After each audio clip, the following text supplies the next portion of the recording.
absolutely fine. Let us see if we can come live on Facebook.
Yeah, I do love them. I'm absolutely hopelessly. Whoa, are we here? Do you know, I think we might be here. I'm hoping that this is actually going out live. So I could do without the comments. How do I get rid of comments? I'm not quite sure. Sorry about all this. No, I don't want that. That's right. Okay. Well, I might actually be here. So let's just hope that I am. And we'll go for that. Okay. Well, hi people. Steamyard has gone very weird. So if you use Steamyard, you will probably understand that I have not caught up with it for a week, so I'm not really there. Well, I'm certainly not there on Steamyard. I had a go at doing live directly to Facebook, and that couldn't work that one out at all. Always has been a problem with me. And so now, let's see if I can get a bit straighter. All of it is. But now I'm doing it through Zoom because that seems to be what I can do and where I am. So hopefully this is working for you. Well, like I said in the original StreamYard variety, and this is Wise Woman Live, idiot, not feeling well. I'm feeling very wise because it's W-Y-E apostrophe S, which is the River Wye. And I'm just feeling like that. I'm all at sea on the river. But as we said at the time, and as I said last week, I've been very much affected and involved with eco-anxiety.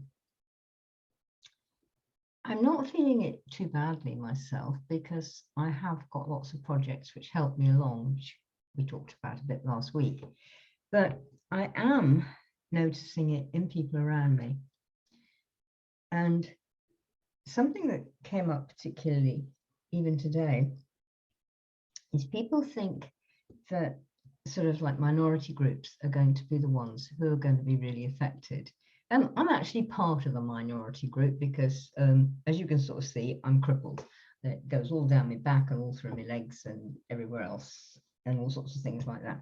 Don't worry about it. I'm not feeling bad, not for being a cripple. But I was talking to people and I sort of said, well, yeah, I totally get it. And I really want, you know, minority groups, disabled people, anyone with special needs, old people, everything. I want us all involved. And of course, kids. I want us all involved because it does affect all of us.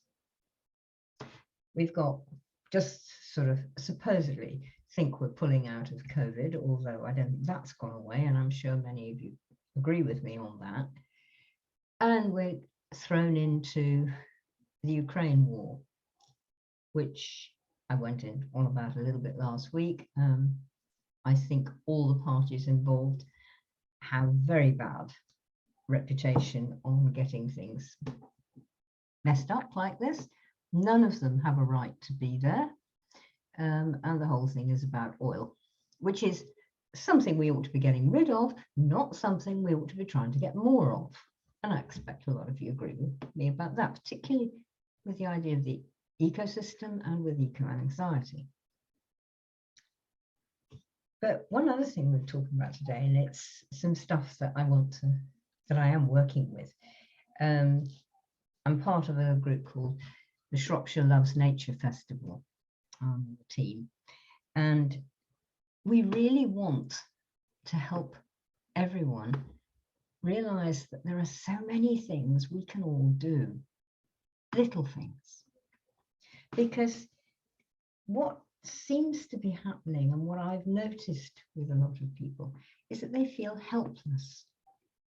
You hear about big projects, or you hear about big disasters, and I mean the Ukraine war is one for a start. I mean, how can you or me individually, how can we do anything about that? Well, there are ways, of course, but it's not as an individual, it's as a group that we make any sense, that people actually listen to us, because the money and the power is all about making war. So you and I are helpless, we're swept along, and in a sense we have to sort of hope and pray and dream and rattle our prayer wheels and journey and do whatever it is we do, make our spells, in the hope that we and ordinary people and the whole of the natural world will survive all these rich people's wars. And it's not a good feeling, not when you feel helpless like that. And certainly it makes me angry at times. Does it make you angry? Are you thinking about that? Do you get angry and you sort of think, why is, Biden or Putin or Johnson or whoever it is, why are they doing this? And you sort of, I can't help but have that anger. The anger is there and it's taking hold in my heart. And there's grief for all sorts of things. I mean, there's the horror of people being bombed. There's the horror of animals being bombed. There's the horror of trees in streets being blown up through bombs. There's troops running all over. There's people being shot. They put their head outside their house wondering if it's safe to run away, and they get shot before they even get a chance to run away. And there are orphaned children. And there are people who've lost their lover, their partner, their husband, their wife, whoever. And you're angry about that. There's nothing wrong with being angry about that. You had very little say in what happened. We all do have a slight say, which I'll talk about in a minute, but very little say because we get run over all the time. We don't count. We're what they call cannon fodder in wars, or collateral damage, so, you lose your money, you lose your house, your son gets killed in Ukraine, or, your husband's a reporter reporting it and gets shot, or your wife is. And you're angry because, excuse me, why did that have to happen? Because people are greedy? Because people with money said, I have a right, and this sort of thing, or because people said, that's wrong, you shouldn't do that. And there's that too. No, you shouldn't overrun somebody else's land, whatever it is, however big it is, however small it is. That's not yours, and you have no right to it. But what else is there behind all that? What made one person fight another person? We don't actually know very much. At least we're not told very much. We can guess a lot, and we probably do. And all grief of seeing things killed, seeing things wounded is even worse for me. And one wounding thing that I have thought about, and I did put up a post on Facebook about, is all this happened near Chernobyl, or at least it's all still happening, but they've gone past Chernobyl now. Chernobyl was on the way, just off the way of the troops coming in. Now, you know, everybody gets fussed about the frightful nuclear explosion, which it was not an explosion, actually, it was an implosion. It did not blow up and it did not blow everywhere. That's why you've got buildings that just look as though they're falling apart, not that they've been blown apart when you look at the pictures of it. But there was a frightful nuclear accident, which largely came about through greed, again, as almost everything does, and not willing to spend money. Oh, it'll be all right, it doesn't matter. All this sort of thing, you know, it's just people who live there, you know, well, what about it? And we've all heard that. Anyway, that happened, and they moved, not all, but they moved nearly all of the people out. There are some of the old babushkas, that's the old grannies and grandpas, who lived in their dashas there and had always lived there. And they weren't living, and they didn't. And there's still some of them are still alive. Some of them have died of old age, you know, 90 or 100 or something. And yeah, there are lists of them. And some of them have been on TV, like about 20 years ago. And well after the nuclear event. And they're actually all right. They were living as they always have lived, growing their own vegetables, which were fine, and their own meat, and killing wild meat, because that's what they do, that's how they lived. And that's not like horrible fox hunting or something, that is just shooting for the pot because you eat it. And so you do it quickly and well, because you don't want to be messing about, you've got enough time cooking.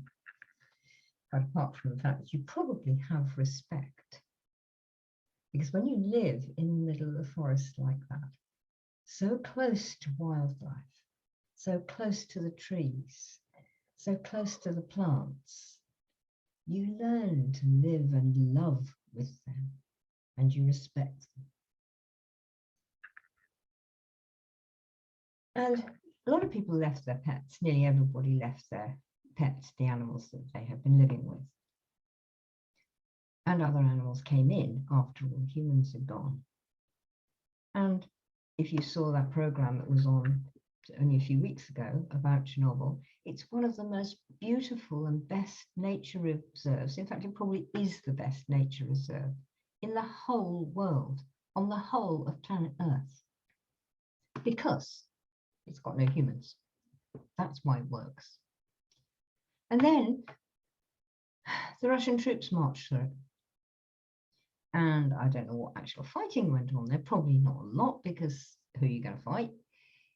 And I'm there sort of going, what are you going to do?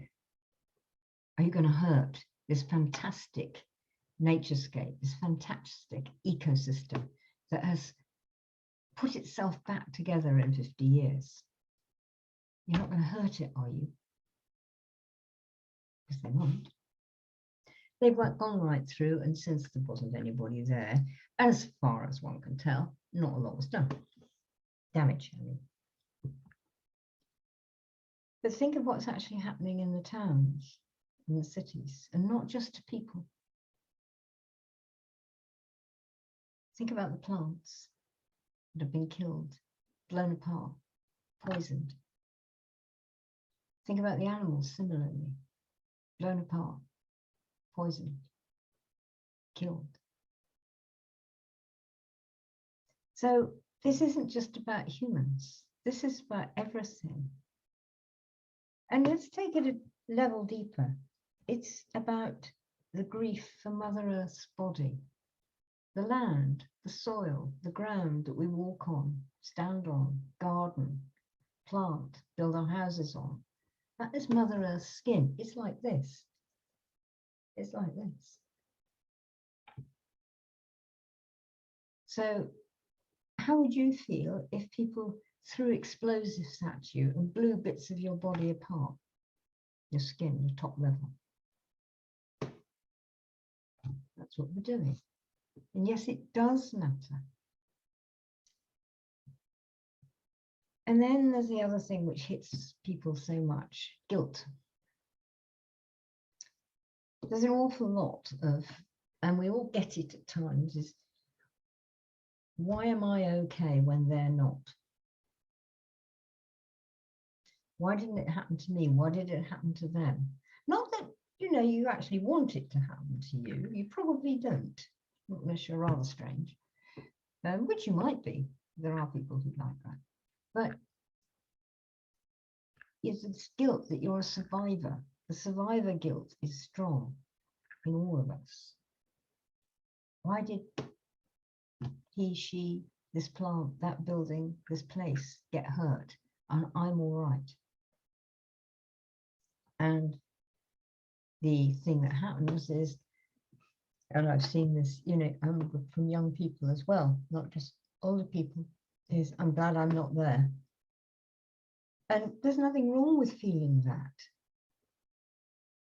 But we tell ourselves that we shouldn't, you know, we should offer ourselves up as well as, we can't do it instead of, because it's going to happen to the people there anyway. But we feel that we ought to offer ourselves up, that we should hurt ourselves because the other person is being hurt, because the other place is being hurt, because the other animals are being hurt. Humans are very good at guilt.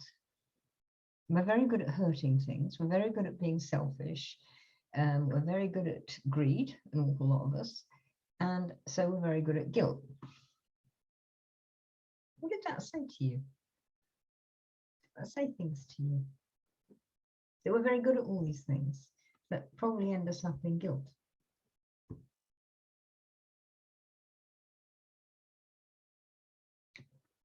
For me, eco-anxiety is about feeling all of those things. And very, very much about this helplessness that I can't do anything. I can't do anything to change it. And it all overwhelms me. And I don't feel okay. But somebody I knew said it to me only on the weekend. I feel bad about this. Oh, it's all right. I'll snap out of it. I'll snap out of it.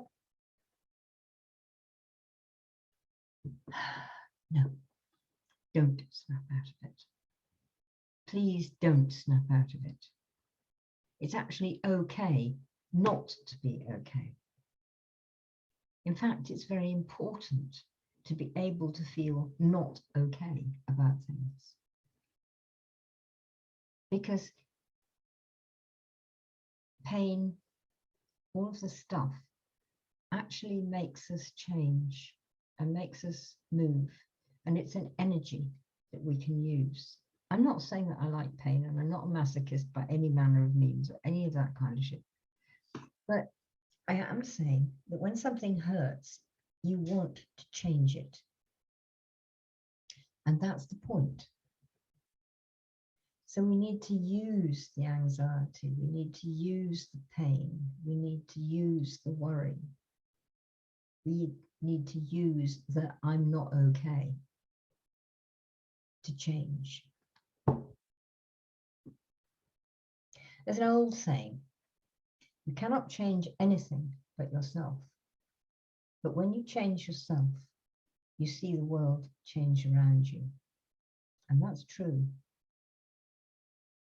So it's starting to think of even tiny little things like not accepting, you know, not taking a plastic bag when you go to Sainsbury's, taking an old bag shopping, as the saying goes. Getting a recyclable, reusable canvas bag to put your shopping in, or 2 or 3, or a box that you're going to use for something else, or that you can use for firewood if you have a live fire, like I do. Something like the canvas bag is really good because it keeps on and on and on. And it really is recyclable. When they eventually fall to pieces with holes, I put mine in the compost bin and it then goes back into the earth. It's a little tiny thing. Yeah, excuse me, I need a gulp of tea. It's apparently a little tiny thing. But when there has been campaigns about not having a plastic bag from Sainsbury's, Tesco's or wherever you go, but taking a bag for yourself, that the difference has been enormous. Because to make the plastic bag, you need oil. That's where plastic comes from. So it isn't just fueling your cars, it's making your plastic. So the less plastic we need to make, the less oil we make. To make the plastic bag requires energy. It will require heating and lighting and the building that it's being made in and the engines that actually stir the plastic and then form it into sheets that make the plastic bags, and then the whatever machine that sticks the plastic bag together into bag form. All of that uses energy. And an awful lot of that energy comes from either oil or gas. Gas is the same thing as oil. It's the fumes as the oil. It's actually what your car runs on, because you make the fumes. Don't worry, we're not going there. So you're not taking a plastic bag at Tesco's, but taking your own canvas bag that you can put in the compost bin when it falls apart and has holes in. That has made a difference. And if you don't take, say you shop just once a week and you don't have much to do, shopping to do, so you'd only ever take one plastic bag from Sainsbury's. That's 52 plastic bags that you are not taking. Okay? Now, say everybody in Britain did that. There's 60 million of us. Discounting the kids, that would be, say, 40 million of us. So 40 million times 52 plastic bags would not be being made. The oil that makes them would not be being pulled out of the ground. The factories that make them would not be making them.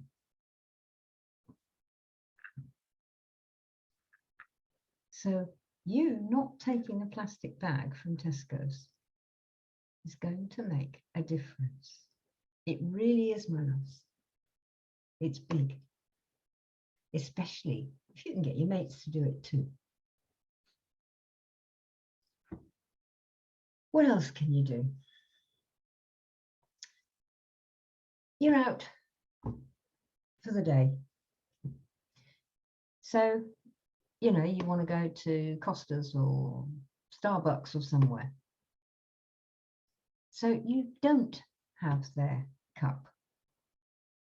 You've got your own. You've taken your own. Maybe one like this, maybe a thermo one that you can take away. And you say, fill up my cup. It's like the plastic bag. See? And if it was only one cup of coffee a week, that would make a difference.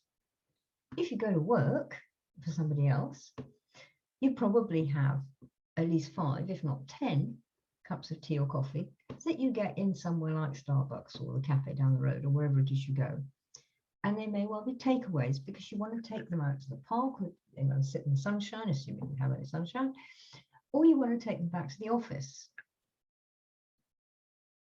So say that's 10 a week for you. Times 52, that's 520.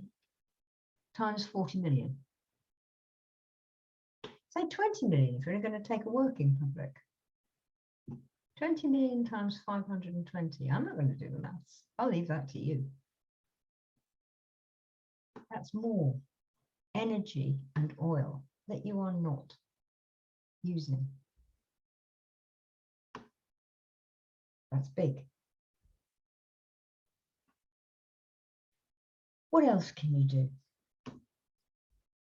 Well, there's something we do quite a lot around here in Shropshire.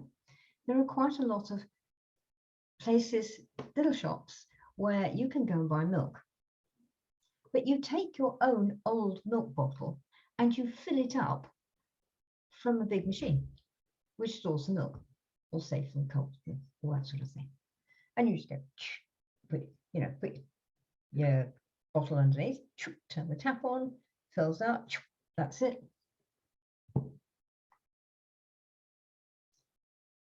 What have you saved there? Well, you're recycling a milk bottle. Since it's probably plastic, that's absolutely fine. You've got one, so you may be using that one for half a year, maybe the whole year. I don't know. They last quite a long time. They're quite tough and sturdy. So that would be 52 milk bottles, assuming you only have a pint a week, which you don't, I'm sure you have more than that. And that milk doesn't have to go and be bottled. Bottling milk uses a lot of energy. The energy footprint of a place that bottles milk is big. There's lots of machinery that needs engines.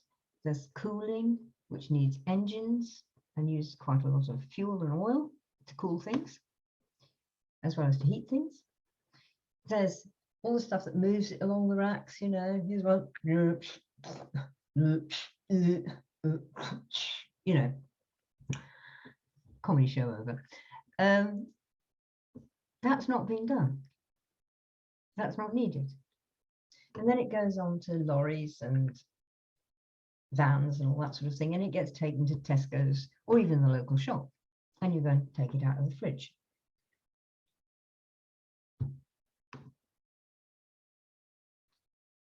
That's big. To do that is big. And there's another thing in there too. The people who do that around me in Shropshire are local milk producers. This isn't milk that's come from God knows where in Britain. It's not milk that's come from God knows where in Europe or New Zealand or Australia or wherever the hell. Yes, we do bring in milk. In case you didn't know, go and look it up. Not that much, but we do. That milk hasn't had to go very far to get into the big milk container in the little shop down the road. So it hasn't had to use a lot of fuel. And it's local to you. You're buying local. So you're looking after the people who live around you. And if there's that sort of a farmer, and the people who do it around here are not bad farmers. They don't really harm their animals, not like big industrial farms do. And many of them, several that I know anyway, their cows are out to grass as much as they possibly can. And when they live in a shed, it's comfortable and they're not crowded and they're not standing around in their own shit, which I've seen in industrial farms, up to their knees in swilly old shit. These farms are not like that. The cows have a quite reasonable life and are looked after.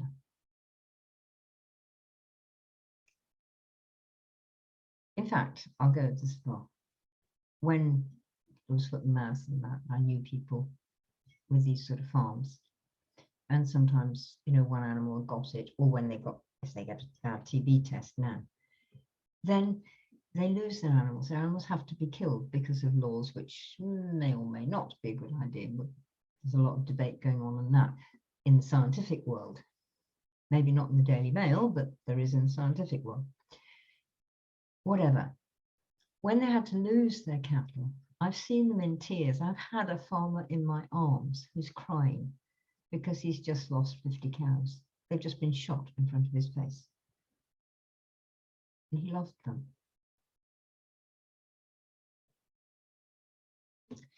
So you can do things. This is what I'm trying to say. Even very little things. I've been invited recently to go and help with another friend of mine to help a school. They've got quite a bit of land, which is nice. And they've got some wild garden already, and they've just put in some new hedging, all native hedging, and slips, little ones that will grow up, nice proper hedging. And the kids are learning about the hedging. But they've got this one patch which is shady, and they want to make it a wood. It's not very big. It won't take many trees, but it will be a little grove for them. So me and my friend are going along to see them, not next week, the week after, to see what they want and how we can help them. We're going along because we both are gardeners, garden designers, and we both build wild gardens and help other people to create their wild gardens. So we've been invited to go and help them. It's going to be great. There's a lot to learn, and there'll be a lot for the kids, but it's none of it rocket science, and it can all actually be well encompassed within the curriculum. So you're not taking them away from anything that they are going to need, apparently. And we're going to help the teachers to build lessons so that the kids can find out what sort of a place it is, where the sun goes, where the shade is, where the wet patches are, where the dry patches are, what sort of soil it is, what kind of trees already grow there, what might like to grow there. And we're going to ask the kids as well to start off with, what do you want to see? What is your dream for this space? And then see if they can't bring their dream together with what the land can make possible for them. Where are we going to get these plants? Can we get some of them for free? I mean, if they want some willows, for instance, or alders or hazel or anything like that, you can prune a hazel tree, and both my friend and I have got them, and we would give some prunings. So you give some, sticks about that long, stick them in the ground, and they're from local because we're only about 10 miles away from the school. They can help. Is there something like that where you could go and help the kids learn? And this doesn't mean doing it for the kids. In fact, that's very important not to do it for the kids. But can you help them learn how to do it? Would that even excite you? Would it bore you to death? In which case, don't even try to do it. Also, here in Shrewsbury, there's a wonderful man. He's called the Allotment Man. Caspar, I think his name is. And he's been going around Shrewsbury, finding bits of unused land and helping the people who live on the land or own the land or whatever to grow vegetables there and fruit and trees, fruit trees and things like that. Could you do that? Is there a patch around where you live where maybe you could have a community garden? How about it? And again, getting the kids involved. So this isn't just a place to kick footballs and smoke illegal cigarettes and all things like that, which teenagers are going to do anyway. But this is somewhere that they can help and learn to respect and love. Again, in Shrewsbury, there's a lot of green spaces, but they're very rubbishy grass. There's no variety in there, very few flowers. The hedges are boring. They've got 1 or 2 species in them, and they get slashed always at the wrong time of year, probably disturbing the birds and definitely disturbing the bees and the butterflies and hoverflies and all the rest of it. So could you help with that? Is there a place around you? I know of one up near, cannot remember whose name is Column, and there's a big grass patch there, and it's decrepit. It could be lovely. It could have lots of trees with flowers, pollen for the insects, space for the birds, and they could be fruit trees. So you want an apple, you go and pick an apple.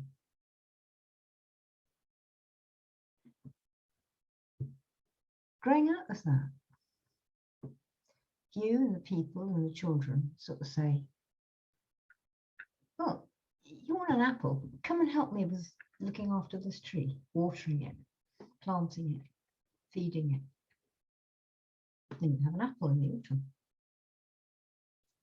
So you've got this exchange. Because our world, and this is very much, as you know, I'm deep into our old ways of Britain. And in the old ways of Britain, it's all about sharing.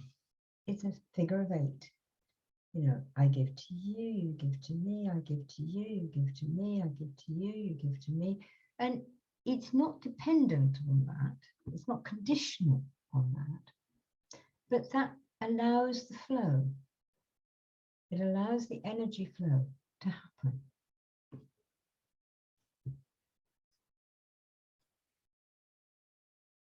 And that's really, really important for anxiety, eco-anxiety especially.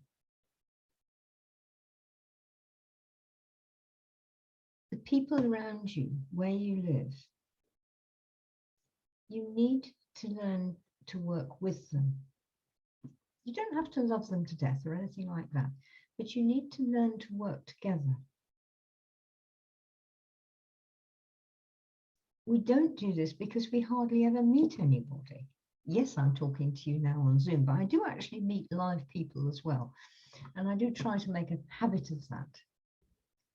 And I don't live near anybody else, but that's again from choice. But if I lived in, when I have lived in a town, I've tried to get to know my neighbours.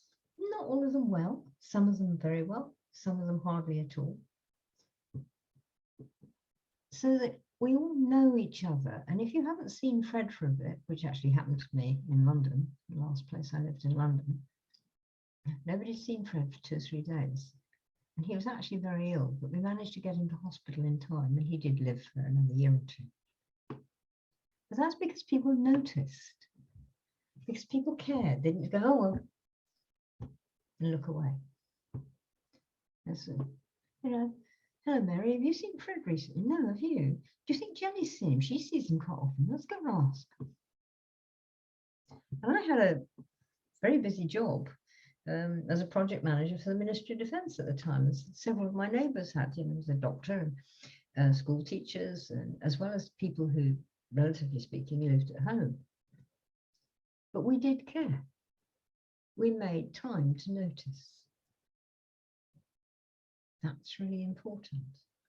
And it will help you with your own eco-anxiety, because you will feel that you are actually helping.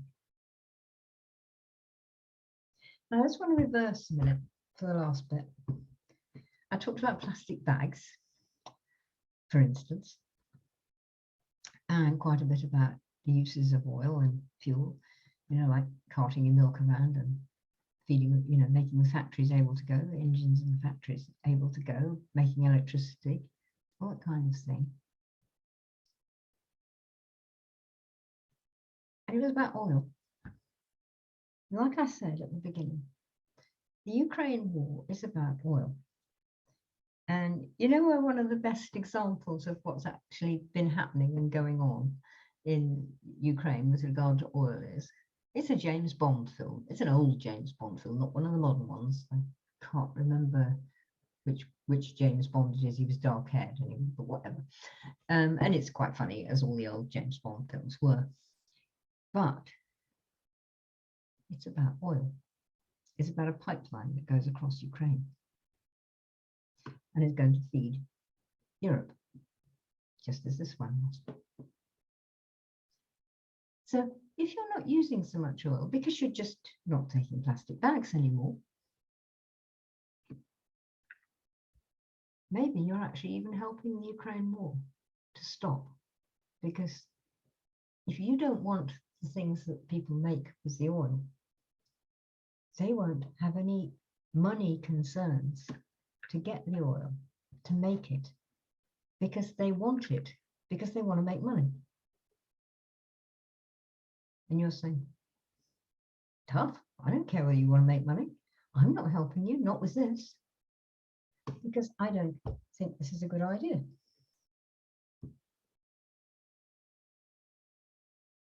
It's a case of like opening the box, opening yourself out.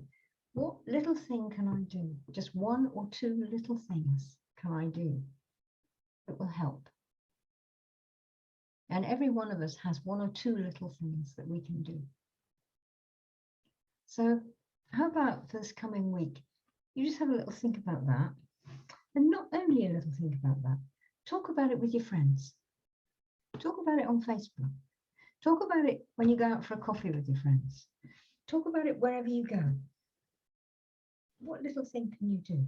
Let's start off with, I've decided I'm not going to take plastic bags from Tesco's anymore. I just bought this. What was your lovely canvas bag up?